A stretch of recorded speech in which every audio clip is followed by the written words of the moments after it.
கொலோசையர் 2 அதிகாரம்.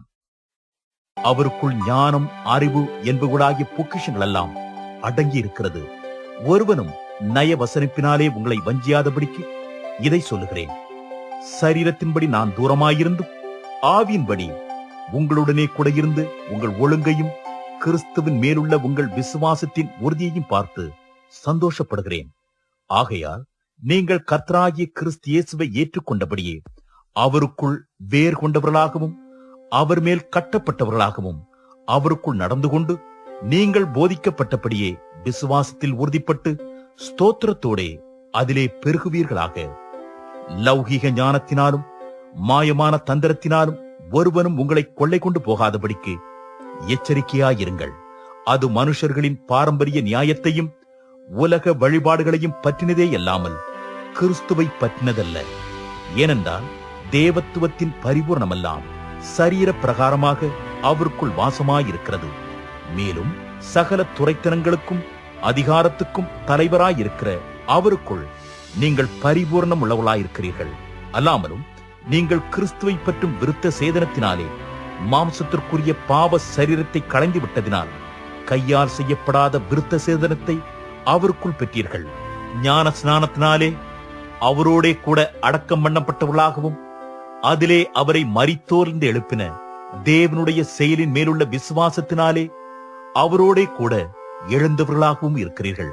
உங்கள் பாவங்களினாலேயும் உங்கள் மாம்ச விருத்த சேதனம் இல்லாமையினாலேயும் மரித்தவர்களாயிருந்த உங்களையும் அவரோடே கூட உயிர்ப்பித்து அக்கிரமங்கள் எல்லாவற்றையும் உங்களுக்கு மன்னித்து நமக்கு எதிரடையாகவும் கட்டளைகளால் நமக்கு விரோதமாகவும் இருந்த கையெழுத்தை குலைத்து அதை நடுவில் இராதபடிக்கு எடுத்து சிலுவையின் மேல் ஆணியடைத்து துரைத்தனங்களையும் அதிகாரங்களையும் உரிந்து கொண்டு வெளியரங்கமான கோலமாக்கி அவைகளின் மேல் சிலுவையிலே வெற்றி சிறந்தார்.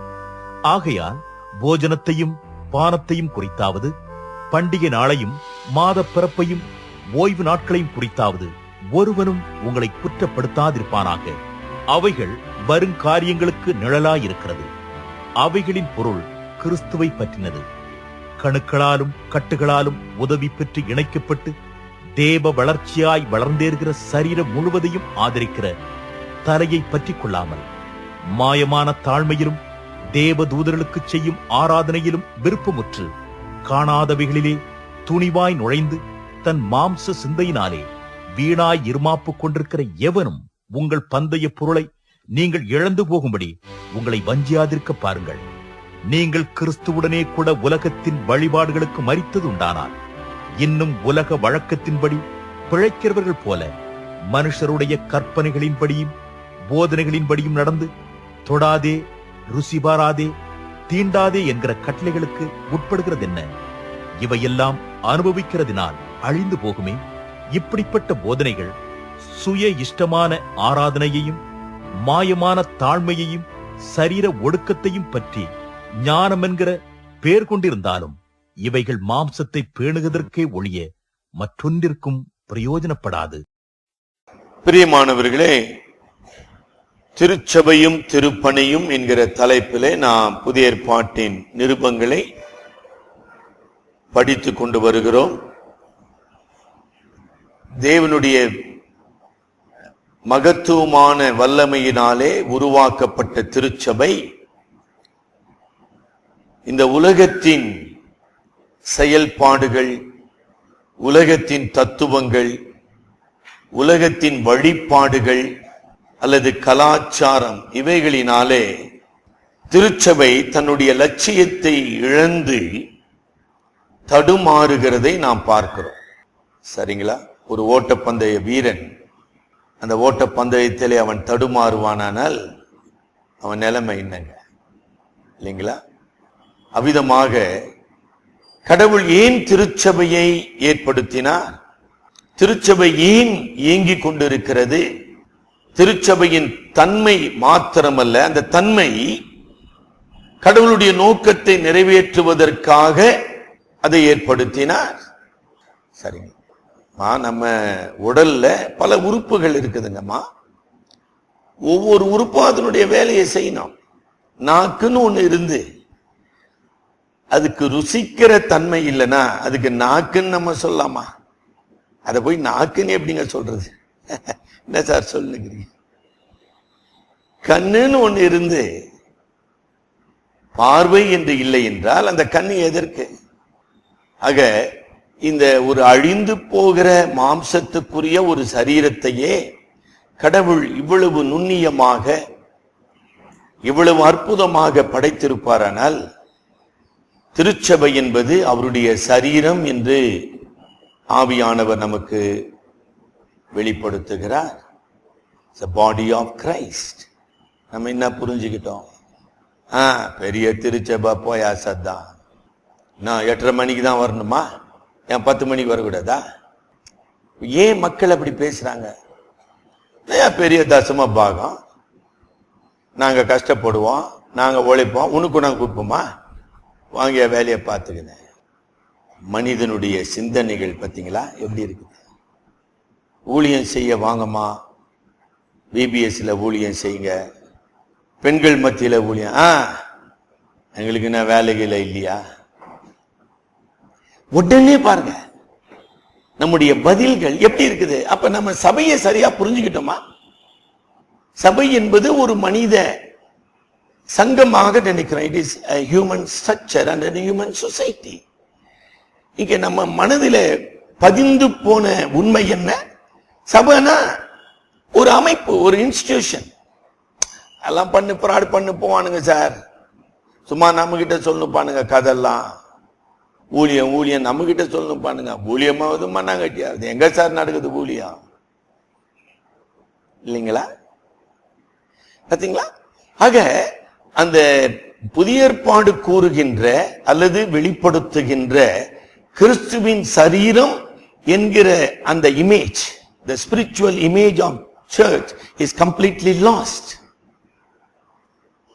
ஆனால் மக்கள் அப்படி இதெல்லாம் சொல்ல வேண்டியதாகுது. 8:30 மணிக்கு வாங்க, காணிக்க கொடுங்க, தசம பாகம் கொடுங்க, ஐயோ இதெல்லாம் எதுக்கு சொல்லி கொண்டு இருக்கிறோம்?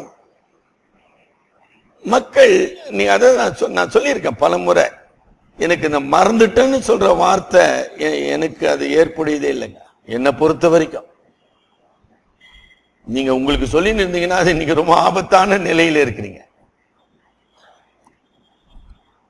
மறந்துட்டேன்னு சொல்ற வார்த்தைங்க, ஐசியூல நீங்க இருக்கிறீங்கன்னு அர்த்தம். ஐசியூல மூச்சு விட நீங்க மறந்துடலாம், கண்ணு திறக்க மறக்கலாம். ஐசியூனா என்னங்க? Intensive care unit. You may be in unconscious for long time. அது சொல்றீங்களா? அது எனக்கு புரியுது. ஆனா மறந்துட்டேன்னு சொல்றீங்க பாருங்க, அது எனக்கு புரியலங்க. உங்களுக்கு புரிஞ்சா ரொம்ப நல்லதுங்க. ஒரு உயிருள்ள விசுவாசி தன்னுடைய கடமையிலே, பொறுப்பிலே, அழைப்பிலே, ஊழியத்திலே மறந்துட்டேன்னு சொல்லினே இருந்தா எப்படி? அது ரொம்ப அபத்தமான ஒரு சொல். அது பரிசுத்த ஆவியானவருக்கு விரோதமான ஒரு பொய். அவ்வளவுதான் நான் சொல்ல முடியும். வேற ஒன்னும் சொல்ற நிலைமையில நான் இல்லை. ஏன்னா கோமா ஸ்டேஜில் இருக்கிறவங்கிட்ட நம்ம பேசி என்னங்க புண்ணியம்? நம்ம மெட்ராஸ் பாஷையில கோமா ஸ்டேஜில் அவர் இருக்கிறாருங்க, அவர்கிட்ட போய் பேசி என்ன ஆக போகுதுங்க? ஒன்னும் ஆக போறது இல்ல. அந்த நிலைமையில நிறைய பேர் இருக்கிறோம் நம்ம. ஆகவே ரொம்ப பொறுப்புள்ளவர்களாக நாம் செயல்பட வேண்டும். இந்த கொலோசே சபையில என்ன சார் பிரச்சனை? நம்ம ஏற்கனவே ஒரு 3 செய்தி கேட்டுட்டோம். அங்க மிகப்பெரிய பிரச்சனை இல்லையா? ஞானம் என்கிற பெயரிலே போதிக்கப்பட்ட ஒரு கள்ள போதனை, நாஸ்டிசிசம் என்று சொல்வார்கள். ஞானம் என்கிற பெயரிலே சபைக்குள்ளே வந்த ஒரு கிரேக்க தத்துவத்தின் கள்ள போதனையினாலே கொலோசே சபையார் தடுமாறி அவங்களுடைய பக்தி நிறையிலே அவர்கள் சடங்காச்சாரமாக மாறி, நீங்க அந்த கடைசி வசனங்கள்லாம் படிச்சிருப்பீங்க. 19 முதல் 23 வரை பாத்தீங்களா? கொலோசை சபை ஒரு ஆவிக்குரிய சபை என்கிற நிலையை இழந்து சடங்காச்சார சபையாக மாறி போனது. ரிச்சுவல்ஸ். உங்களுக்கு புரியணும் நான் நம்புறேன். எவ்வளவு புரியுதோ அவ்வளவுதான் விஷயம். நம்ம என்ன செய்ய முடியும் இல்லைங்களா? இன்றைக்கு அப்படிதான் சபைகள் இருக்குது. அந்த ஆவிக்குரிய தன்மையை இழந்து சடங்காச்சாரமாக நாம் சில காரியங்களை செய்து கொண்டு அதிலே பொய்யான திருப்தி அடைந்து சுய ஆராதனையிலே சில நேரத்தில் நாம் மகிமைப்படுகிறோம். எங்க சபையில என்ன வர்ஷிப் தெரியுங்களா? அப்படியே ஐயோ ஆவியானவர் இறங்கிங்க, நாங்கெல்லாம் ஒரு வழி ஆயிடுவோங்க. என்ன சார் உங்க சபையில வர்ஷிப்பே இல்லை, இது சபையா சார்? இது புரியுதுங்களா? ஆராதனையிலே பெருமைப்படுகிற கூட்டங்கள் நாம் மாறிக்கொண்டு வருகிறோம். பொறுமையா வீட்டுல படிங்க. இஷ்டமான ஆராதனை, அந்த வார்த்தை கவனிச்சிங்களா? ஆவியானவர் எவ்வளவு துல்லியமா எழுதுறாரு. எனக்கு எது இஷ்டமோ அந்த சபைக்கு போவேன் சார். நான் எப்படி குதிக்க விரும்புறேனோ அப்படி நான் செய்ய விரும்புறேன் சார். எவ்வளவு அபத்தமான ஒரு சொல் இல்லைங்க அது. இஷ்டமான ஆராதனை பரிசுத்தமான ஆராதனையா? இஷ்டமான ஆராதனை தேவனுக்கு பிரியமான ஆராதனையா? காயினி என்ன ஆராதனை செலுத்தினா? ஏமா முதல் மனிதன் ஆண்டவரை தொழுது கொள்ள போகிறான். அவன் என்ன பண்ணா? தனக்கு இஷ்டமான காணிக்கையை கொண்டு வந்தான். ஆராதனை என்பது உன் இஷ்டத்துக்கு விடப்பட்ட ஒரு செயலா? இல்லவே இல்லையே. ஆனா இன்றைக்கு மக்கள் எப்படி மாத்திக்கொள்ள விரும்புறாங்க? எங்க இஷ்டம் சார். 8:30 ஆரம்பிக்காதீங்க, 10:30 மணிக்கு ஆரம்பிங்க. நாங்க எல்லாம் வேலையெல்லாம் முடிச்சுட்டு நிதானமா வரோம். விளக்குதா உங்களுக்கு? ஆமா, நீங்க போய் பாருங்க. 7,000 பேர் 8,000 பேர்லாம் வந்து நிற்கிறாங்க மெட்ராஸ்ல. கன்வீனியன்ட். 7 மணிக்கு ஆராதனை, 9 மணிக்கு ஆராதனை, 10 மணிக்கு ஆராதனை, 11 மணிக்கு ஆராதனை. Any convenient. ஏன் வசதி சார்? உங்க வசதிலாம் இங்க doesn't matters me. அததான் அவர் சொல்லிக் கொண்டு போகிறார். ஒரு மாயமான தாழ்மை, சரீர ஒடுக்கம். ஆக பாத்தீங்களா, ஒரு பரிசுத்த திருச்சபையிலே, தேவனுடைய சரீரமாக அழைக்கப்பட்ட திருச்சபையிலே உலகமும் உலக வழிபாடுகளும் சடங்காச்சாரமும் எப்படி அழகா உள்ள வந்து நம்மை ஆட்கொள்ளுது பாத்தீங்களா? ஆட்கொண்டுருச்சு. கிபி 4ஆம் நூற்றாண்டின் பின்பகுதியில் இருந்து சீர்திருத்த திருச்சபை காலம் வரைக்கும் திருச்சபை இருண்ட திருச்சபையாக மாறி போனது. அதுக்கு பேரு இருண்ட காலம்னு பேரு. தான் வரலாற்று உண்மை. தேவனுடைய சத்தியமாகிய ஒளி மறைக்கப்பட்டு மனிதனுடைய கற்பனைகள், மனிதனுடைய சட்டங்கள், மனிதனுடைய சடங்காச்சாரம், மனிதனுடைய மாயமான தாழ்மை எல்லாம் உள்ள வந்துச்சு. உள்ள வந்து completely totally distorted church. That is what Roman Catholicism means. நமக்கு தான் ஒரு வரலாறும் தெரியாது, எப்படி தெரிஞ்சு கொள்ள முடியும்? சரிங்க. இப்ப நம்ம அதாவது இந்த 2ஆம் அதிகாரத்தை நம்ம கொஞ்சம் தலைகீழ படிக்க போறோம். என்ன சார் தலைகீழனா? முதல் பகுதியை 2வது கடைசியாகவும் பிந்திய பகுதியை முதலாவதாகவும் படிக்க போறோம். அதான் தலைகீழ. ஏன் நம்ம அப்படி படிக்க போறோம்னா, நம்முடைய கருப்பொருள் ஊழியம். ஊழியம். ஆக ஏன் சபை ஊழியம் செய்யவில்லை, அல்லது ஏன் ஒரு விசுவாசி ஊழியம் செய்யவில்லை? அந்த கேள்விக்கு பதில் சொல்றதுதான் முக்கியமானது. உங்களுக்கு அந்த கேள்விக்கு பதில் இருக்கா? நீங்க என்ன ஊழியம் செய்யறதா உங்களுடைய மனசாட்சி சொல்லுது? எனக்கு சொல்ல வேணாங்க, எனக்கு சொல்றது இல்ல முக்கியம். இங்க அது இல்ல பிரச்சனை. கிறிஸ்து நம்மை மீட்டுக் கொண்டார். ஆவியானவர் நமக்குள்ளே வாசம் பண்ணி நம்மை நடத்துகிறார். அப்ப அந்த கிறிஸ்துவுக்கு நான் பதில் சொல்லணும். அவர் என்னுடைய இரட்சகர் மாத்திரமல்ல, அவர் என் ஆண்டவர். அவர் என்னை இந்த சரீரமாக அவருடைய சபையிலே அவயவமாக வைத்திருக்கிறார். நான் அவயவமாக செயல்பட்டு கொண்டிருக்கிறேனா? அப்படி நீங்க தானே சொல்லணும் அவருக்கு. எனக்கு என்னத்துக்கு சொல்லணும்? அவர் தான் நியாயம் தீர்க்க போகிறார் வாழ்க்கையின் முடிவிலே. அப்ப ஒரு பதில் சொல்லணும் இல்ல? ஆண்டவரே, இந்த சபையில என்னை இப்படி வச்சிரு ஆண்டவரே, நான் இதை செய்து கொண்டு இருக்கிறேன், இதை நான் செய்தேன். ஆக கொலோசே சபையார் சபையின் நோக்கத்தை மறந்து அல்லது தள்ளிவிட்டு, அங்க மறந்துன்னு சொல்லும் பொழுது they rejected, எதற்காக சபை ஸ்தாபிக்கப்பட்டதோ, எதற்காக இந்த சமுதாயத்திலே அது வைக்கப்பட்டதோ அதை தள்ளிவிட்டு சுய இஷ்டமான ஆராதனை, மாய்மாலமான ஆராதனை, சுய பக்தி, சுய நீதி, அதுல போய் இறங்கிட்டாங்க. அப்படி இறங்கிட்டாங்கன்னு சொன்னா புரியுதுங்களா? நம்ம ஏற்கனவே பார்த்துட்டோம். திசை திருப்பப்பட்டார்கள், சைட் டிராக்ட்.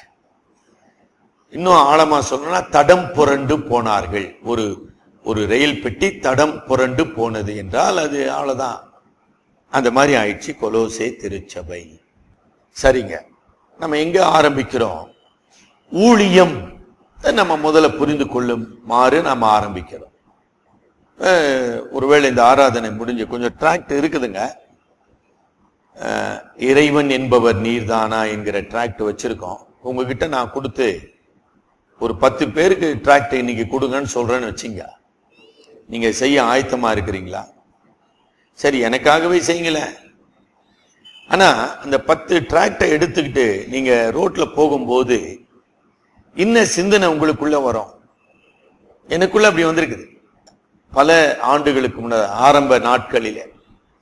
இன்னைக்கு இல்லை, நான் சொல்றது 68, 69 தெருவில் ஊழியம் செய்யும் பொழுது. அப்ப என்ன சிந்தனை வரும்? இதை செய்வதற்கு எனக்கு என்ன தகுதி இருக்குது? முதல் சிந்தனை எனக்கு வரும், எனக்கு என்ன தகுதி இருக்குது. சரிங்களா? சரி, அடுத்தவன் போய் மனம் திரும்பணும்னு நான் சொல்றேனே, நானே மெய்யான பக்தியிலே வாழ்ந்து கொண்டு இருக்கிறேனா? நானே மெய்யான பக்தியிலே இல்லையே, அவனை போய் என்னத்துக்கு மனம் திரும்பணும்னு நான் சொல்லணும்? புரியுதுங்களா? அதுதான் அங்க சொல்றார், மாயமான தாழ்மைன்னு. கவனிச்சிங்களா? பிரதர் சாட்சி, ஐயோ என்ன சாட்சி கொடுக்க கூப்பிடாதீங்க ஐயா, ஐயோ என்னால முடியாதீங்கயா. இது மாயமான தாழ்மை. இது தாழ்மையா? இது அப்ப நீ என்ன வெட்கப்படுறியா? இயேசுவை குறித்து வெட்கப்படுகிறியா? அல்லது உன் பாவத்தை வெளியே சொல்ல எதுக்காக வெட்கப்படணும்? ஏன் நான் ஒரு குடிகாரனா இருந்தேன், இல்ல நான் ஒரு கோபக்காரனா இருந்தேன், நான் ஒரு ஃப்ராடு, வாயை திறந்தா பொய், கெட்ட வார்த்தை, தூஷணம், இப்படிதான் சார், இதை சொல்றதுக்கு உனக்கு வெட்கப்படுற. அதானே உண்மை. புரியுதுங்களா? தயவுசெய்து வாங்க. என்னால போக முடியல இந்த ஆண்கள் ஐக்கியத்தோடு. ஏன்னா ஞாயிற்றுக்கிழமை தான் போறாங்க. எனக்கு மாலையில நான் ஆராதனை நடத்தணும், செய்தி கொடுக்கணுன்ற காரணத்தினால என்னால முடியல. கொஞ்ச நேரம் யோசனை பண்ணுங்க. உங்களை ஊழியம் செய்ய ஒருத்தர் அழைக்கும் போது என்னென்ன தடைகள் உங்களுக்குள்ளே வருது? ஏன் இந்த தடைகள் வருது? ஏன் வரணும்? அப்ப நீங்க என்ன சுவிசேஷத்தை புரிந்து கொண்டீர்கள்? சார், யார் சார் ஊழியம் செய்யணும்? பாவமே செய்யாதவன் தான் ஊழியம் செய்வானா? அப்படி எங்காச்சும் பைபிள் போட்டிருக்குதா? பேதுரு என்ன பாவம் செய்யாதவரா? இல்ல ரட்சிக்கப்படுறதுக்கு முன்னால பாவம் செய்யலையா? இல்ல ரட்சிக்கப்பட்ட பிற்பாடு பேதுரு பாவம் செய்யலையா? எப்படி? ஆராதனை முடிஞ்ச பிற்பாடு பேசலாம் வாங்க, பேதுரு பாவம் செஞ்சாரா இல்லையான்னு. What you mean by that? நல்லா புரியுதா உங்களுக்கு? உங்களுக்கு என்ன தடை வருது பாத்தீங்களா? அததான் இங்க பவுல் பேசிக்கொண்டு போகிறார். ஆக ஐயா எனக்கு தகுதி இல்ல, அது தாழ்மை மாதிரி தெரியுது, அது ஒரு பொய். ஐயா நான் பரிசுத்தவான் இல்ல, அதுவும் தாழ்வு மாதிரி தெரியுது, அது இயேசு கிறிஸ்துவின் ரட்சிப்பை குறித்த ஒரு சந்தேகத்தை உன்னிலே சாத்தான் கொண்டு வந்துக்கிறான். நீ என்னடா பெரிய யோகியா, நீ போய் எல்லாரையும் மன திரும்பன்னு சொல்லுகிற, நீ பெரிய யோகியமா? விளங்குதா உங்களுக்கு? ஆகவே நான் கிறிஸ்துவை குறித்து சாட்சி கொடுக்க முடியாதபடி அல்லது பாவத்தினாலே கட்டப்பட்டிருக்கிற மக்கள், மனிதர்கள், நண்பர்களை விடுவிக்க கூடாத படிக்கு என்னை சாத்தான் கட்டி போடுகிறான். யோசனை பண்ணுங்க, தயவு செய்து சிந்தனை பண்ணு. ஏன் என்னால ஊழியம் செய்ய முடியல? சரி, அது மாத்திரம் இல்லை. நம்ம பல நேரத்துல சொல்றோம் மற்றவருடைய ரட்சிப்புக்காக நம்ம ஜெபிக்கணுங்க. நீங்க ஜெபம் பண்ணிட்டீங்களா? இந்த 2014 டைரி உங்களுக்கு இருந்தா, இந்த வருஷத்துல இத்தனை பேருக்காக நான் ஜெபிக்க போகிறேன், அவர்கள் மனம் திரும்ப வேண்டும், அவர்கள் ரட்சிக்கப்பட வேண்டும், அல்லது பின்வாங்கி போனவர்கள் அவர்கள் புதுப்பிக்கப்பட வேண்டும். Do you have a prayer list? உங்ககிட்ட அந்த டைரி இருக்குதா? ஏன் அவங்களுக்காக ஜெபம் பண்ணல? நல்லா தெரியுத, அவங்க பின்வாங்கிட்டாங்க, நல்லா தெரியுது, மனம் திரும்பல, நல்லா தெரியுது, அவங்களால குடும்பத்துல சொல்ல முடியாத தலைவலின்னு தெரியுது, எல்லாம் தெரியுது, ஏன் ஜெபம் பண்ணல? அப்ப என்ன இல்ல? அந்த ஆத்மாவை குறித்த அன்பு எனக்கு இல்லை. Simple reason. எப்படின்னா நாசமா போறான் போடா, விளங்குதாங்க? அதனால்தான் பவுல் சொல்லுகிறார், நான் சுவிசேஷத்தை பிரசங்கியாதிருந்தால் எனக்கு ஐயோ, கிறிஸ்துவின் அன்பு என்னை நெருக்கி ஏவுகிறது. அந்த நெருக்கி ஏவுகிற அன்பு உங்களுக்குள்ள இல்லாததுனால ஜெபம் பண்ணாது. நீத்திரு என்ன ஜெபம் பண்ணு? சாமி ஆசீர்வதியம், சாமி வேலை கூடும், சாமி லோன் அப்ளை பண்ணிருக்கிறேன், அது கிடைக்கிறேன், இதுக்கு மட்டும் ஜெபம் பண்ணிட்டு போயினேரு. ஏமா எப்படி போனா எனக்கு நான் அதுக்காக நான் இல்லையே. விளக்குதான் உங்களுக்கு? சுய ஆராதனை அங்க போட்டிருக்குதுங்களா? 23ஆம் வசனத்துல சுய, ஆமா, சுய இஷ்டமான, ஆமா, ஃபார் செல்ஃப் சர்விங் ரிலிஜன் பேரு. நான் பல முறை சொல்லியிருக்கேன், இன்னைக்கு சொல்லல புதுசா இதையும். We have learned to follow self serving. நான் நினைக்கிறது நடக்கணும், நான் விரும்புறது கிடைக்கணும், எல்லாம் கடவுள் எனக்கு செய்யணும், மீதி பேரு எப்படி நாசமா போனாலும் எனக்கு அதை பத்தி எந்த பிரச்சனையும் கிடையாது. நம்மெல்லாம் ஒரு விசுவாசிகள். ஒரு போதகர் கூட்டத்துல ஊழியத்தை பற்றி நான் பேச போறேன். அங்க வரக்கூடிய போதகர்களுக்கு சில கேள்விகளை கேட்க போறேன். அப்ப ஒரு சபையை சுற்றி, நம்ம சபை, நம்ம நெய்பர்ஹுட்னு சொல்றோம், இத்தனை பகுதிகள் இருக்குது. நம்ம சபையை சுற்றி எத்தனை வகையான மக்கள் இருக்கிறாங்கன்றது நமக்கு தெரியுமா? இங்க உட்கார்ந்துருக்காங்கம்மா, எதிர்க்க கீதாஞ்சலின்னு ஒரு பிளாட்ஸ் இருக்குது. அங்க யார் இருக்கிறான்னு நமக்கு எத்தனை பேருக்கு தெரியும்? அந்த கீதாஞ்சலியில இருக்கிற, என்ன சொல்லலாம், maybe they are Gujaratis or Marathis, எனக்கு எனக்கு தெரியும். அதுக்கு எதுக்காச்சும் ஒரு முயற்சி எடுத்திருக்கோமா நம்ம? புரியுதா உங்களுக்கு? the different people groups. அப்படிப்பட்ட ஒரு சமுதாயத்துல கடவுள் நம்மை வைத்திருக்கிறார். அப்ப சபை என்ன செய்து கொண்டு இருக்குது? இல்லங்க கீதாஞ்சலி இருக்கிற எப்படின்னா நாசமா போட்டோம். ரொம்ப சிம்பிள் ஆன்சர் இல்லைங்களா? அப்ப எசேக்கியேல் தீர்க்க தரிசனத்துல யாரை குறித்து ஆண்டவர் சொல்லுகிறார்? துன்மார்க்கனுக்கு அவனுடைய துன்மார்க்கத்தை குறித்து நீ அவனுக்கு அறிவிப்பா. அப்படி அறிவிப்பாயானால் அவனுடைய இரத்த பலிக்கு நீ காரணமாய் இருக்க மாட்டாய். நீ அறிவிக்கவில்லை என்றால் நீ காரணமாய் இருப்பாய். அப்ப அது யாருக்கு பொருந்தா? நமக்கு பொருந்தாதுங்களா? இல்ல, எப்படி உங்க ஆர்குமெண்ட் வாங்க, நம்ம பேசலாம். இன்னைக்கு நானு ஆராதனை முடிஞ்சு இங்க இருக்கிறேங்க, சொல்லுங்க. இல்ல சார், அவெல்லாம் எப்படின்னா போட்டு சார். ஆக வித்தியாசமான மொழி பேசுகிற மக்கள் நம்மை சூழ்ந்து வாழ்ந்து கொண்டு இருக்காங்க.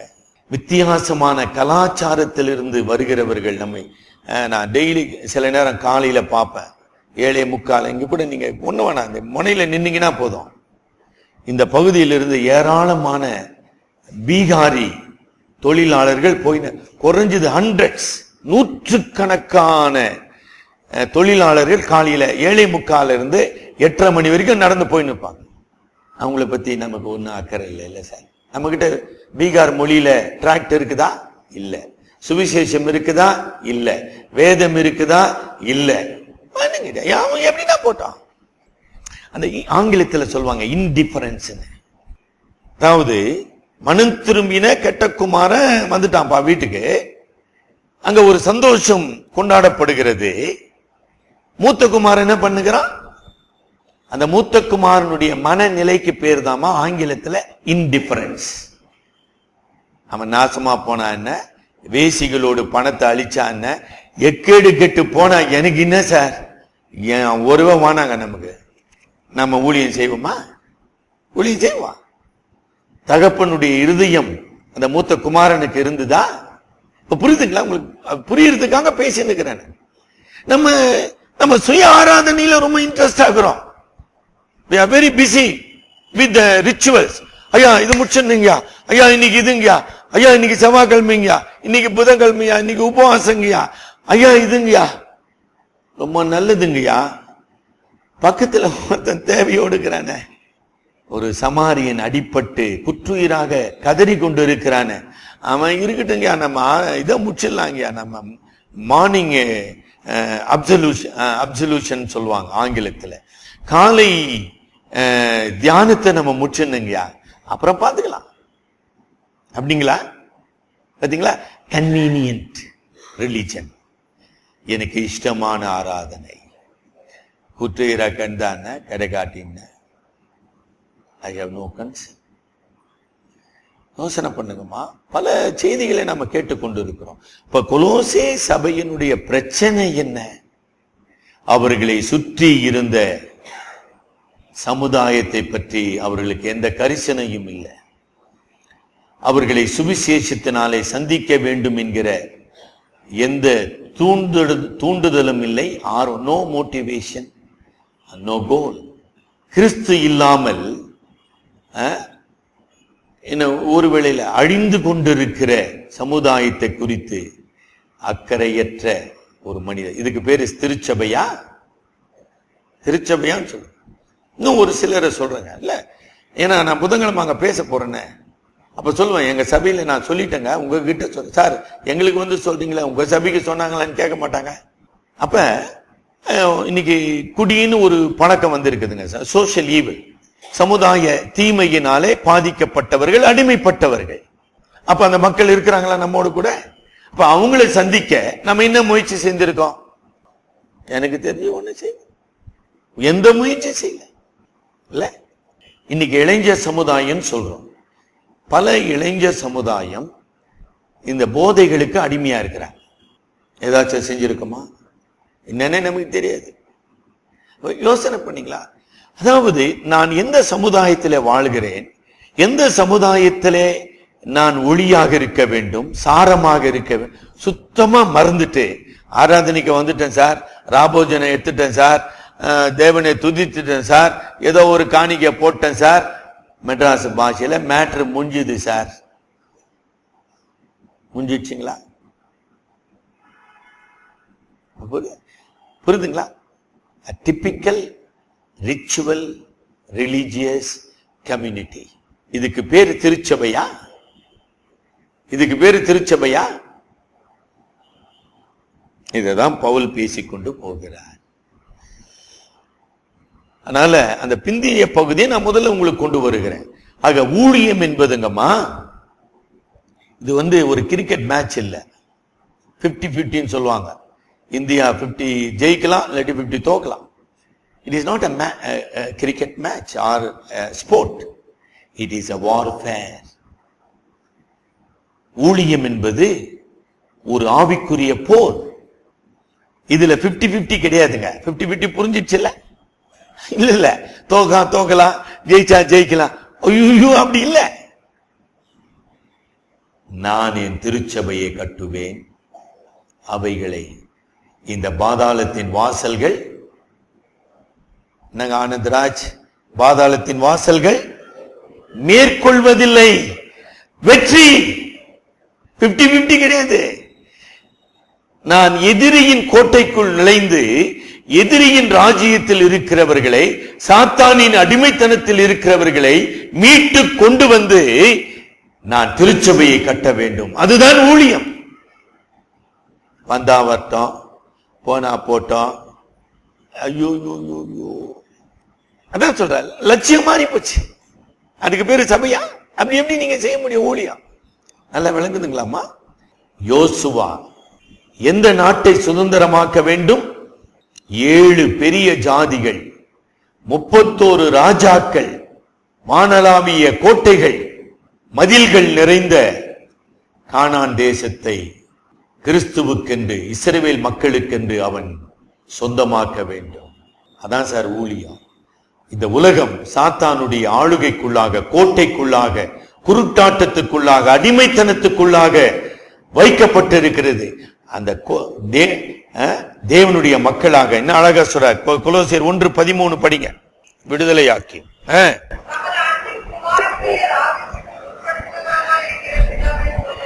பாத்தீங்களா? ஆக இருளின் அதிகாரத்தினின்று விடுதலையாக்குகிற ஒரு போர் தாங்க சுவிசேஷ ஊழியம். சும்மா ஜப கூட்டம் நடத்தி நிற்கிறோம், சும்மா டிராக்டர் கொடுத்து, ஐயோ அந்த சும்மான்றது இல்லைங்க. அந்த ஆத்துமாவை நான் விடுதலையாக்க வேண்டும். அந்த ஆத்துமாவை கிறிஸ்துவுக்கு சொந்தமாக்க வேண்டும். கிறிஸ்துவின் ரத்தத்தினாலே அந்த ஆத்துமா விடுதலை பெற வேண்டும். அதாங்க இதயம். That is the heart of evangelism. சுவிசேஷம் என்றால் என்ன?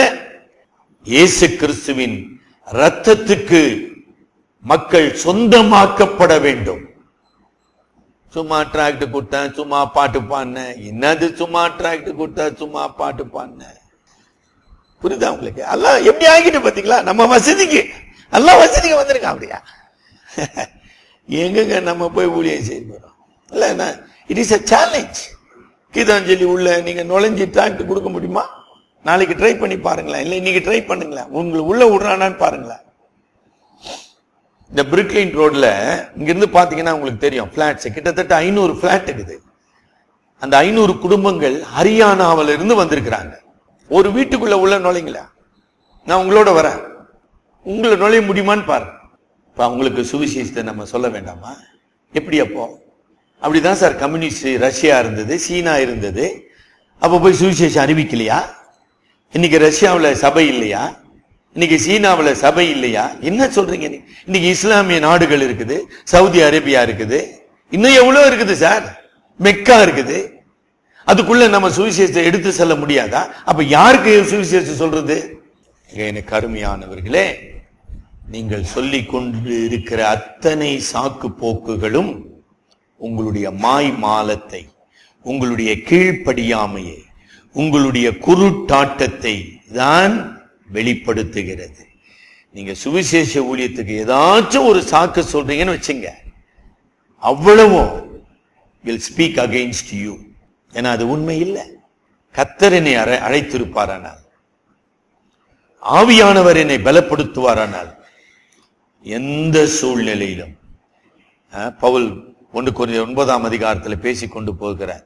நான் கிரேக்கருக்கு கிரேக்கராகவும், ரோமருக்கு ரோமராகவும், மூடருக்கு மூடராகவும், யூதருக்கு யூதராகவும், எப்படியாகிலும் ஒரு சிலரை கிறிஸ்துவுக்கென்று ஆதாயப்படுத்தும்படியாக என்னை எல்லாருக்கும் எல்லாமும் ஆனேன்.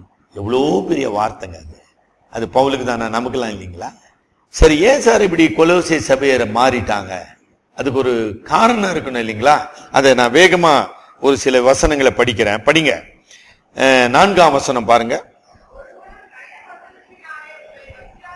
பார்த்தீங்களா? போதுமா? போதும். அப்ப கொலோசை சபையில நய வசனிப்பினாலே மக்களை என்ன பண்ணிட்டாங்க? கள்ள போதகர்கள் திசை திருப்பிட்டாங்க. ஜபம் எதுக்கு? கடவுள் என்னை ஆசீர்வதிக்கணும். ஜபம் எதற்கு? நான் கிடைக்கிறது, நான் நினைக்கிறதெல்லாம் கிடைக்கணும். இது முழுக்க முழுக்க ஹிந்து கான்செப்ட். கோயில்ல போய் வேண்டிக்கிறேன்றான என்னது இது? அததான் நீங்க இங்க ரிஃப்ளெக்ட் பண்ணி நிக்கிறீங்க. ஜெபம் என்பது சத்துருவின் கோட்டை தகர்க்கப்பட வேண்டும். ஜெபம் என்பது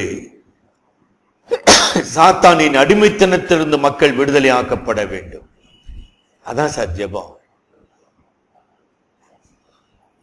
வருகிற வியாழக்கிழமை நம்ம இந்துஸ்தான் பைபிள் இன்ஸ்டிடியூட்ல அருண் ஆண்ட்ரஸ், ஒரு திறந்த போதகர், பெங்களூர் பட்டணத்திலே ஒரு சிறிய ஜெபக்குழுவாக ஊழியத்தை ஆரம்பித்து இன்றைக்கு 1000க்கும் மேற்பட்ட மக்கள் கூடி வருகிற ஒரு சபையின் போதகராக அருண் ஆண்ட்ரூஸ் இருக்கிறார். அவரு இந்த செக்ரட்டரியேட் காலனியில பிறந்து வளர்ந்தவர், பெயின் ஸ்கூல்ல படித்தவர். அவரை நான் சந்திக்கும்படியான வாய்ப்பு எனக்கு கிடைச்சது போன வாரம். He is going to preach. என்ன தலைப்பு தெரியுங்களா? When prayers go unanswered. உங்களுடைய ஜெபங்கள் கேட்கப்படாமல் போகும் பொழுது என்ன காரணம்? நான் என்ன செய்ய வேண்டும்? வருகிற வியாழக்கிழமை இங்க ஒரு கால்வரி சேப்பல் இருக்குதுங்க, அங்க போய் கேளுங்க. நல்லா கவனிச்சிங்களா? பெங்களூர்ல ஒரு ஜெபக்குழுவாக ஆரம்பிக்கப்பட்ட சபை, எல்லா தரப்பு, அதான் ரொம்ப முக்கியமானது இல்லைங்களா? மல்டி ஸ்டேட், கர்நாடகா, தமிழிய, இன்னும் மங்களூரியன்ஸ், மகாராஷ்டிரியன்ஸ், எல்லா வகுப்பான மக்களையும் தன்னுடைய சபையிலே வழி நடத்தி கொண்டிருக்கிற ஒரு ஊழியர். அதாங்க சவால். முடியாத ஒரு சூழ்நிலையிலே தேவனுடைய வல்லமை வெளிப்பட வேண்டும். சுவிசேஷம் என்பது தேவபலன், அப்படிதானே போட்டிருக்குது ரோமர் 1:16. கிறிஸ்துவின் சுவிசேஷத்தை குறித்து நான் வெட்கப்படேன், விசுவாசிக்கிறவன் எவனோ அவனுக்கு ரட்சிப்பு உண்டாவதற்கு தேவபலனாயிருக்கிறது. அதாவது gospel is inherently divine power. அதுக்கு போய் நம்ம எந்த பலனையும் கொடுக்க வேண்டியதில்லை. விளங்குதுங்களாமா? சுவிசேஷம் தன்னில் தானே வல்லமையுடையது. அதை விசுவாசிக்கிறவர்கள் தான் அதை அறிவிப்பாங்க. அந்த சுவிசேஷத்தினாலே வல்லமையை பெற்றவர்கள் தான் அதை அறிவிப்பாங்க. அப்ப நீ அறிவிக்கவில்லை என்றால் அந்த வல்லமையில உனக்கு சந்தேகம் இருக்குதுன்னு அர்த்தம். இவன் மனம் திரும்பானா? நீ ஏமா அதை பத்தி கவலைப்படுற? அது நம்ம கவலை இல்லையே. நம்முடைய கவலை சுவிசேஷத்தை அறிவிக்க வேண்டும். சரிங்களா? அப்ப நய வசனிப்பினாலே கொலோசிய மக்கள் மதி மயங்கி போனார்கள். ஒரு நிலைங்கம்மா. சரிங்களா? இரண்டாவது நிலை, 8ஆம் வசனம் படிங்க.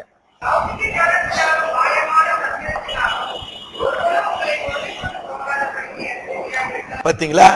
அப்ப கொலோசை சபையார் மாயமான தந்திரத்தினாலும் லௌகீக ஞானத்தினாலும் பின்னால மனுஷர்களின் பாரம்பரிய உலக வழிபாடுகளையும் சார்ந்து கொண்டபடியினாலே சுவிசேஷத்தை தள்ளிவிட்டார்கள்.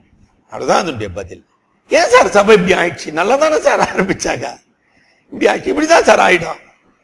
விளங்குதா உங்களுக்கு?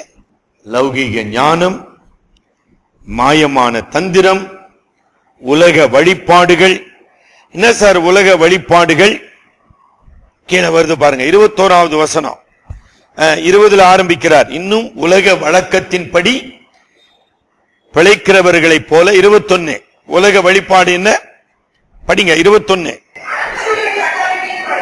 கற்பனைகளின் படியும் போதனைகளின் படியும் நடந்து தொடாதே, ருசி பாராதே, தீண்டாதே. ஆமாங்க, உலக வழிபாடுங்க. இன்னைக்கு புதன்கிழமை கவுச்சி சாப்பிடாத, சனிக்கிழமை மீன் சாப்பிடாத. புரியுதுங்களா? நம்மளும் அப்படிதான். அதாவது we substitute flesh in the place of spirit.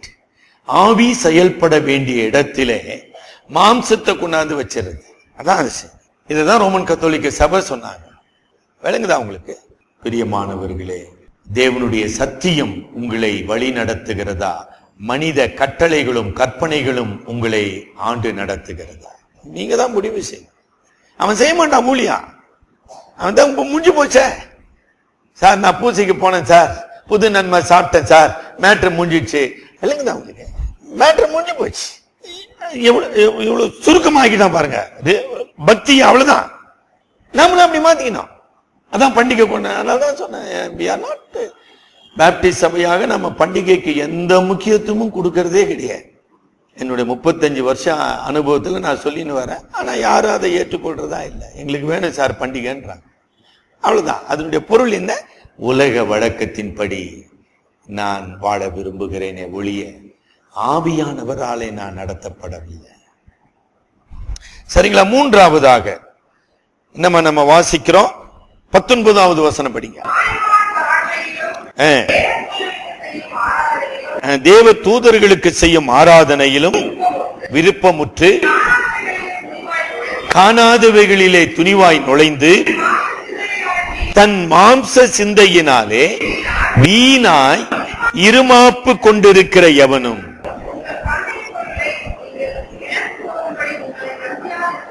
பார்த்தீங்களா?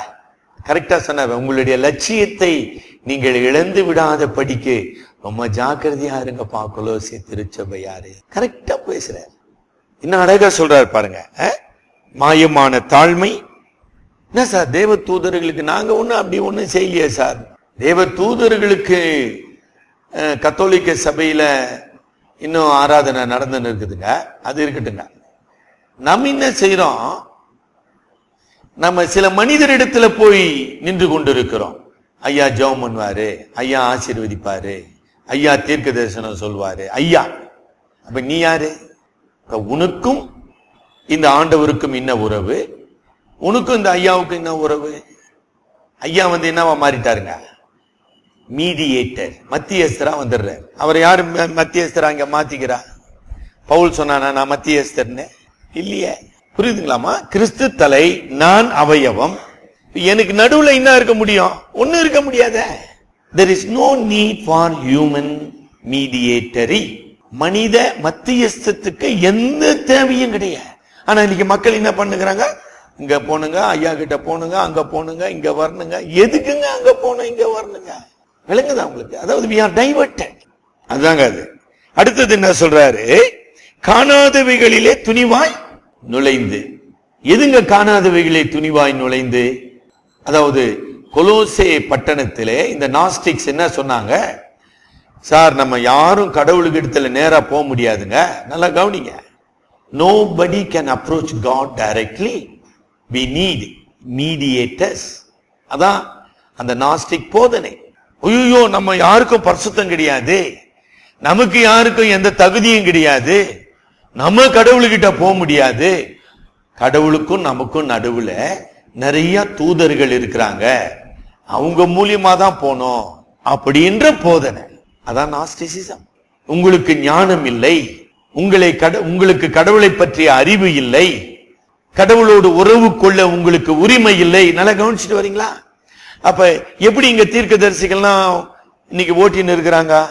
உங்க ஜெபத்தை ஆண்டவர் கேட்க மாட்டாரு. அதனால என்ன பண்ணுங்க, லைன்ல வந்து நில்லுங்க, வரப்ப கொஞ்சம் செக் எடுத்துன்னு வந்துருங்க. செக்கு நீங்க பிகர் நீங்க எழுதாதீங்க, நாங்க எழுதிக்கிறோம். உங்களுக்கு அந்த கஷ்டம்லாம் நாங்க கொடுக்கறது இல்ல. நான் சும்மா தமாஷா பேசுனீங்க, நீங்க நினைச்சுக்கிறீங்க. இது தமாஷ் இல்லைங்க. That is what is happening.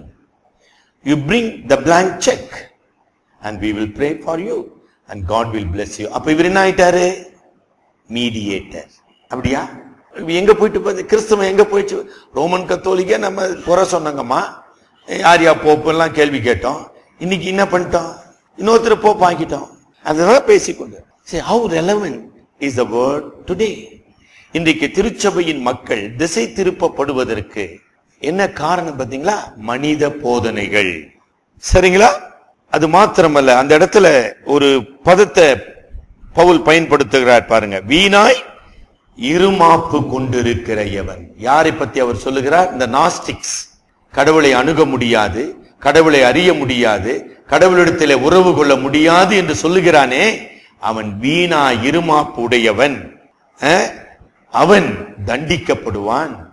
ஆக இப்படிப்பட்ட துர் உபதேசத்தினாலே, தவறான வழி நடத்துதலினாலே, சுய இஷ்டமான ஆராதனைக்கு, சடங்காச்சாரங்களுக்கு, உலக வழிபாடுகளுக்கு மக்கள் திசை திருப்பப்பட்டு கிறிஸ்துவோடு உள்ள ஐக்கியத்தை அவர்கள் இழந்தவர்களாக தடுமாறி கொண்டிருக்கிற நிலையிலே பவுல் அவர்களுக்கு நினைவுபடுத்துகிறார். உங்க வாழ்க்கையை சிந்தனை பண்ணி பாருங்க. ஏதோ ரட்சிக்கப்பட்டீங்கன்னு சொல்றீங்கன்னு வச்சுங்க, அது இட் இஸ் வெரி பர்சனல்.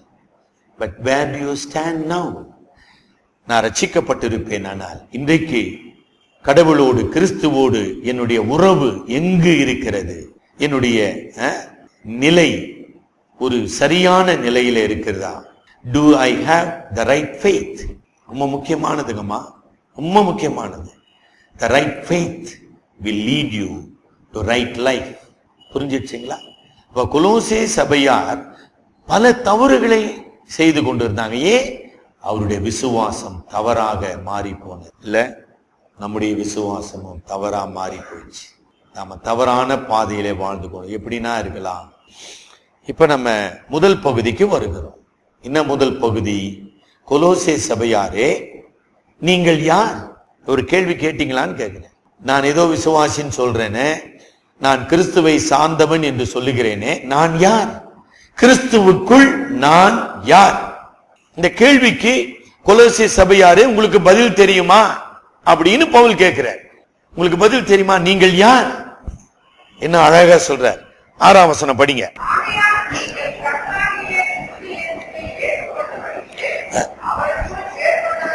அவருக்குள் வேர் கொண்டவர்களாகவும் அவர் மேல் கட்டப்பட்டவர்களாகவும். ஆமாமா, அந்த 6ஆம் வசனத்தினுடைய முக்கியமான பதமா அவருக்குள், இன் கிரைஸ்ட். இததான் இந்த நாஸ்டிக்ஸ் டீச்சர்ஸ் டினைட். இந்த ஞானிகள் என்கிற கள்ள போதகர்கள் கிறிஸ்துவுக்கும் விசுவாசிக்கும் உள்ள அடிப்படை உறவை மறுதலித்தார்கள். இங்க பவுல் என்ன சொல்லுகிறார்? கிறிஸ்துவுக்கும் உங்களுக்கும் உள்ள உறவு என்ன அழகா சொல்லி கொண்டு போகிறார் இல்லைங்களா? படிங்க, 1ஆம் அதிகாரத்துல 21ஆம் வசனம் படிங்க.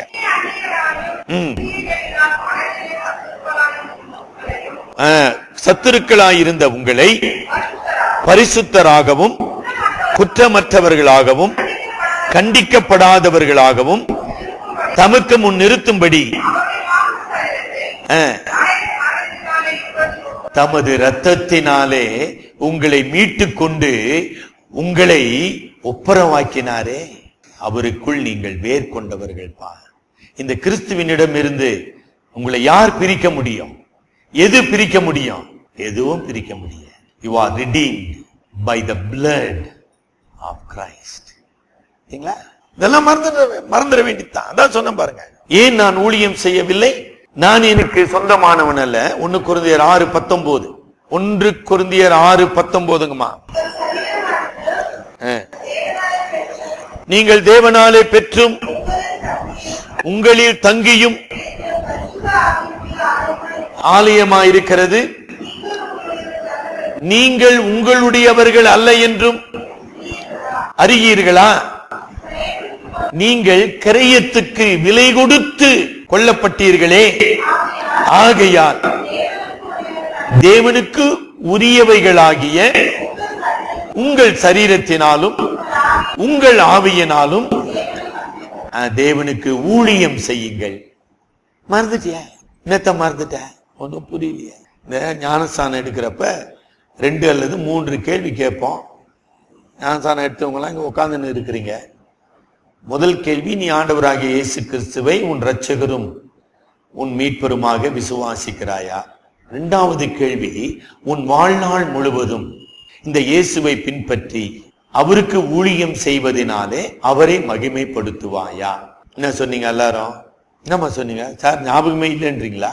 உன் வாழ்நாள் முழுவதும் அவரை பின்பற்றி ஊழியம் செய்து அவரை மகிமைப்படுத்துவாயா? அதுக்கு என்ன சொன்னீங்க? இந்த பொங்கல்ல பூமாடு ஒண்ணு வருமே, அந்த மாதிரி இப்படி தலையாட்டினீங்களா? சார் நாங்க சொல்ல சார், சும்மா அப்படி ஆட்டினேன் சார். இந்த பூமாடு மேட்டுறாங்க. இது யோசனை பண்ணுங்கம்மா. அப்ப அங்க என்ன சொன்ன? அப்ப அது பொய்யா? ஒரு பரிசுத்த உடன்படிக்கையில நீ பொய் பேசினுப்ப, அப்புறம் எப்படி ஆண்டவருடைய பிள்ளைய அந்த உலகத்துல வாழுவ? விளையாட்டு விஷயம் இல்லைங்கம்மா, ரொம்ப ஆபத்தான காரியம். That is your confession. I will follow Christ. I will serve him and glorify him. That is the covenant I make with him. சும்மா வந்து என் தலையாட்டின்னு உக்காந்து மறந்துட்டேன் சாரு, நான் மறந்துட்டேன் சாரு. எனக்கு அருமையானவர்களே, கொலோசே திருச்சபையாரே, நீங்கள் விலை கொடுத்து வாங்கப்பட்டீர்கள். 27ஆம் வசனம். 1:27.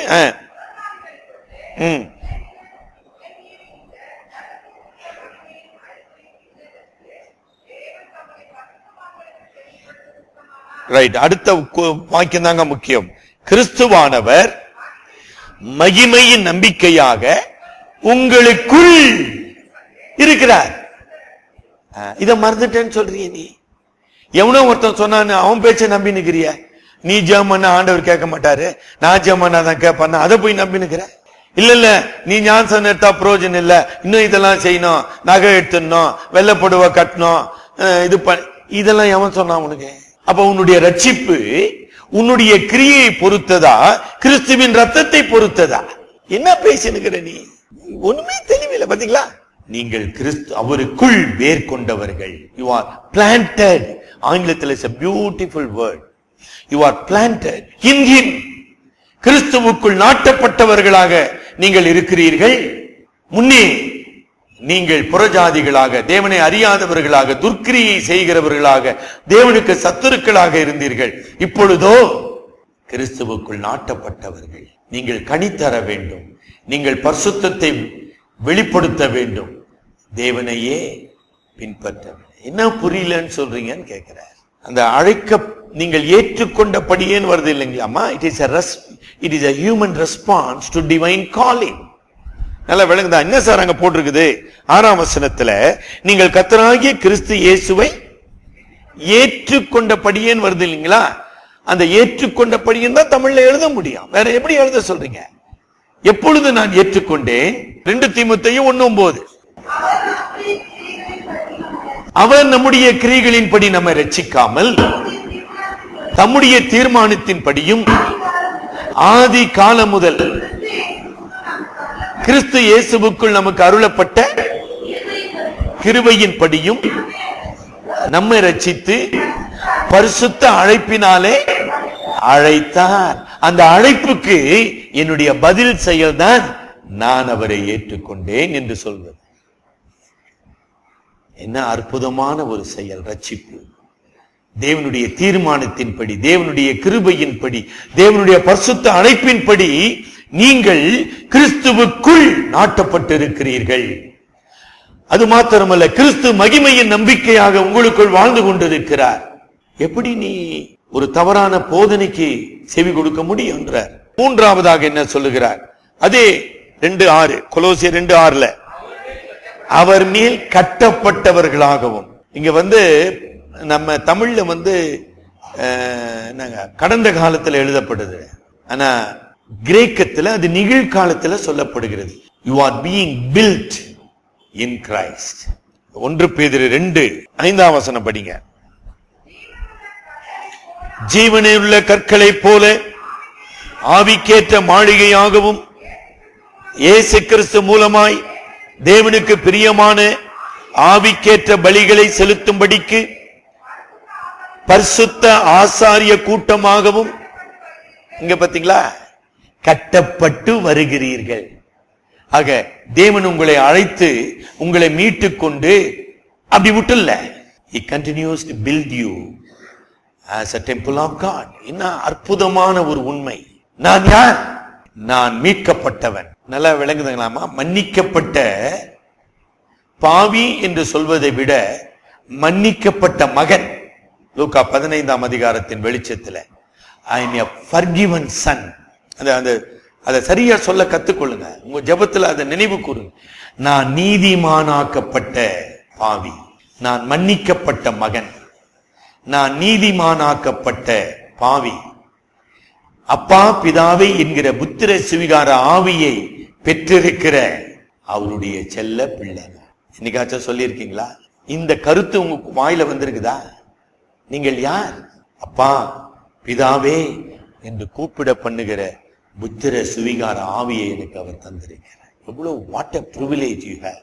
எல்லாத்தையும் தூக்கி ஓரமா போட்டு இங்க போயின்னு அங்க போயின்னு, ஐயா ஜெபம் பண்ணுங்க, அம்மா ஜெபம் பண்ணுங்க. என்னத்துக்கு ஐயா அம்மா ஜெபம் பண்ணுக்கணும்? உனக்கு ஜெபம் பண்ண தெரியாதா? ஒன்றும் புரியலங்க.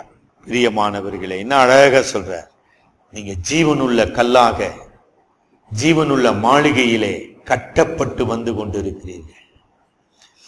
சரிங்களா? அடுத்தபடியாக என்ன சொல்றாரு? 9:10 படிங்க. 2ஆம் அதிகாரம் 9:10.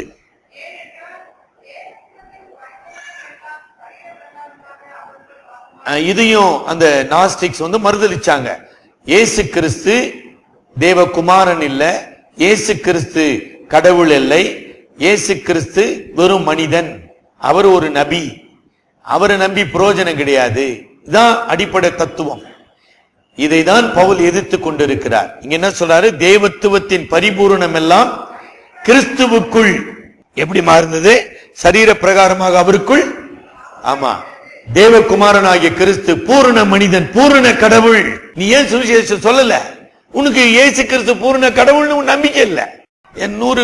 நூறு தெய்வம் இந்தியாவில், அதுல ஒரு தெய்வம் இயேசு கிறிஸ்து. போடா கம்முனு, யாருன்னா கும்பிட்டு போ, பரவாயில்ல. You don't believe son of God is the only saviour and only God. 10ஆம் வசனம் படிங்க.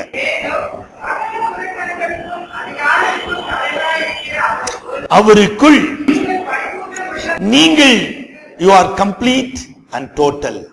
இதையும் ஞாஸ்டிக்ஸ் தப்பா சொன்னானுங்க. அதனாலதான் நீ ஜெபம் பண்ண முடியாது, நீ கடவுள்கிட்ட போக முடியாது, உன் ஜெபத்தை கடவுள் கேட்க மாட்டாரு, உன்னால இது முடியாது, உன்னால அது முடியாது, அதெல்லாம் நாங்க செஞ்சு நிற்போம்.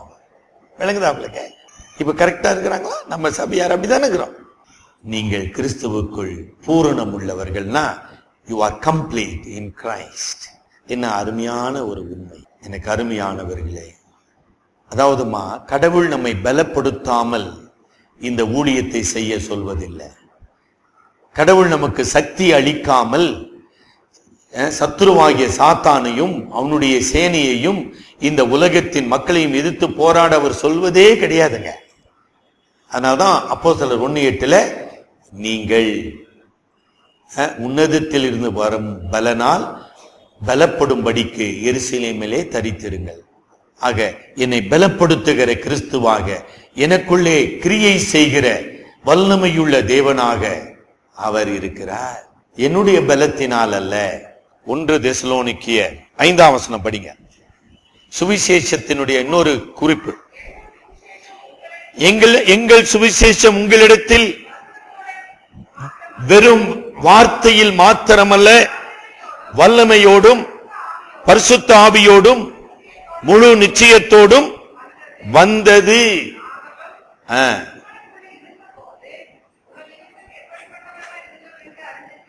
ஆமா பிரியமானவர்கள், நாம் சுவிசேஷத்தை அறிவிக்கும் பொழுது அந்த சுவிசேஷம் வல்லமையோடு பரிசுத்த ஆவியோடு முழு நிச்சயத்தோடு அறிவிக்கப்பட வேண்டும். செல்லுகிறது.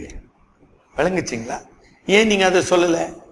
ஏன்னா உங்களுடைய வாழ்க்கையில இன்னும் அது விடுதலையை தரவில்லை. அதாவது உங்களுடைய ரட்சிப்பே கேள்விக்குறியா இருக்குது. அல்லது ரட்சிக்கப்பட்டிருப்பீர்கள், நீங்க தேவனுடைய சத்தியத்தை அறியாத காரணத்தினாலே துர்போதனையினாலும் துர்நடக்கையினாலும் சடங்காச்சாரத்தினாலும் விசுவாசத்தை நீங்கள் விட்டு விலகி இருக்கிறீர்கள். இங்க சொல்ற தேவனுடைய சுவிசேஷம் வல்லமையோடு கிரியை செய்யும். எப்பேற்பட்ட மனிதனையும் எப்பேற்பட்ட பாவியையும் அது மாற்றி அமைக்கும் வல்லமையுடையது. நல்லா விளங்குச்சிங்களா? ஆக உனக்கு என்ன தகுதி இருக்குதுன்னு சாத்தான் கேட்கிறான். எனக்கு எந்த தகுதியும் இல்லை, நான் மன்னிக்கப்பட்ட மகன். நீ ரொம்ப யோகியமான சாத்தான் கேட்கிறான். ஐயோயோ, நான் யோகியமே இல்லப்பா, நான் நீதிமானாக்கப்பட்ட பாவி. உங்ககிட்ட என்னடா வல்லமை இருக்குது? ஐயோயோ, என்கிட்ட வல்லமை இல்லப்பா, இந்த சுவிசேஷம் தேவனுடைய வல்லமை பொருந்தியது அப்படின்னு ஜெபம் பண்ணிட்டு டிராக்ட் கொடுக்கும். நம்ம கிட்ட எந்த வல்லமையும் கிடையாது. விளங்குதுங்களா? அங்க 9 தொடர்ந்து 11 முதல் 15 வசனங்களிலே பவுல் 3 உண்மைகளை சொல்லுகிறார். என்ன 3 உண்மைகள்? நீங்கள் கிறிஸ்துவுடனே கூட உயிரோடு எழுப்பப்பட்டவர்கள், உயிர்த்தெழுதலின் வல்லமை உங்களுக்குள்ளே செயல்படுகிறது. 13வது வசனத்திலே பாவ மன்னிப்பு என்பது கடந்த கால அனுபவம் அல்ல, நிகழ்கால அனுபவம். நல்லா விளங்குச்சிங்களா? புரிஞ்சிச்சா வார்த்தை? நான் ஞானஸ்தானம் எடுத்த போது என் பாவம் மன்னிக்கப்பட்டதுன்னு சொன்ன பாருங்க, அந்த அனுபவம் இல்லப்பா, நிகழ்கால அனுபவம். என்னுடைய பாவங்களை இயேசு கிறிஸ்துவின் ரத்தம் 1 யோவான் 1:9 படி எப்பொழுதும் கழுவி சுத்திகரித்துக் கொண்டே இருக்கிறார். என்ன அற்புதமான ஒரு உண்மை.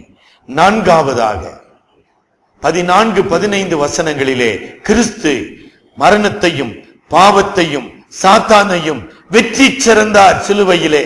அந்த வெற்றி என்னுடையது. நான் போய் புதுசா வெற்றி பெறணும்னு அவசியம் இல்லை. நம்ம புரிஞ்சுதுங்களாமா? நான் போய் சண்டை போட்டு ஒண்ணு புதுசா வெற்றி பெற வேண்டிய அவசியம் இல்லை. I have to claim the victory. I have to proclaim the victory. அதான் உண்மை. விளங்குதுங்களா? கிறிஸ்துவு எனக்காக சிலுவையிலே பெற்ற வெற்றியை நான் பிரகடனப்படுத்த வேண்டும். அந்த வெற்றியை நான் இந்த உலகத்துக்கு அறிவிக்க வேண்டும். அந்த வெற்றியை வாழ வேண்டும். I must live out the victory.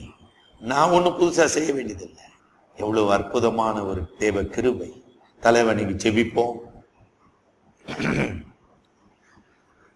இந்த காலை வேளையிலும் கிறிஸ்துவாகிய ஆண்டவரோடு நமக்குள்ள உறவை நாம் சீர்தூக்கி பார்ப்போம். நான் கிறிஸ்துவுக்குள் வேர் கொண்டவனாக, நாட்டப்பட்டவனாக, அவருடைய இரத்தத்தினாலே முழுமையாக மீட்கப்பட்டவனாக இருக்கிறேன். என்னுடைய கிரியைகள் அல்ல, புண்ணியங்கள் அல்ல, ஆராதனைகள் அல்ல, இயேசு கிறிஸ்துவின் இரத்தம் மாத்திரமே என்னை விடுதலையாக்கினது. இயேசு கிறிஸ்துவுக்குள் நான் நீதிமானாக்கப்பட்ட பாவி. இல்ல, புரிஞ்சுதுங்களா? நான் பாவி, ஆனா நான் இப்ப எங்க இருக்கிறேன்? கிறிஸ்துவுக்குள் இருக்கிறேன். கிறிஸ்துவுக்குள் நான் நீதிமானாக்கப்பட்டவன். அங்கு பாவம் என்னை மேற்கொள்ள முடியாது, பாவம் என்னை அடிமைப்படுத்த முடியாது, பாவம் என்னை பிரிக்க முடியாது. இந்த வார்த்தை நல்லா புரிஞ்சுக்கொள்ளுங்க. என்ன சார் நீதிமானாக்கப்பட்ட பாவி? பாவம் ஒரு நாளும் என்னை மேற்கொள்ள முடியாது. பாவம் என்னை சோதிக்கலாம், பாவம் என்னை தடுமாற செய்யலாம், அது என்னை அடிமைப்படுத்த முடியாது. இல்லைங்களா? Sin can never rule me. ரோமர் 6ஆம் அதிகாரம் 13-14 வசனங்களிலே. காரணம், நான் விலை கிரயத்துக்கு கொள்ளப்பட்டவன், பரிசுத்த ஆவியானவராலே பலப்படுத்தப்பட்டவன். இரண்டாவதாக, நான் கட்டப்படுகிறவன். தேவ வசனத்தினாலும் விசுவாசத்தினாலும் நம்பிக்கையினாலும் ஞானத்தினாலும் சுவிசேஷ பணியை நிறைவேற்ற நான் பலப்படுத்தப்படுகிறவன். சரிங்களா? மூன்றாவதாக, நான் கிறிஸ்துவுக்குள் முழுமையானவன். என்ன சார் அப்படின்னா அர்த்தம்? பாவம் செய்ய மாட்டேன்னு அர்த்தமா? அது இல்ல. நான் கிறிஸ்துவுக்குள் புது சிருஷ்டியாக மாற்றப்பட்டவன். கடவுள் என்னை அவருடைய பிள்ளையாக மட்டுமே பார்க்கிறார். கிறிஸ்துவுக்குள்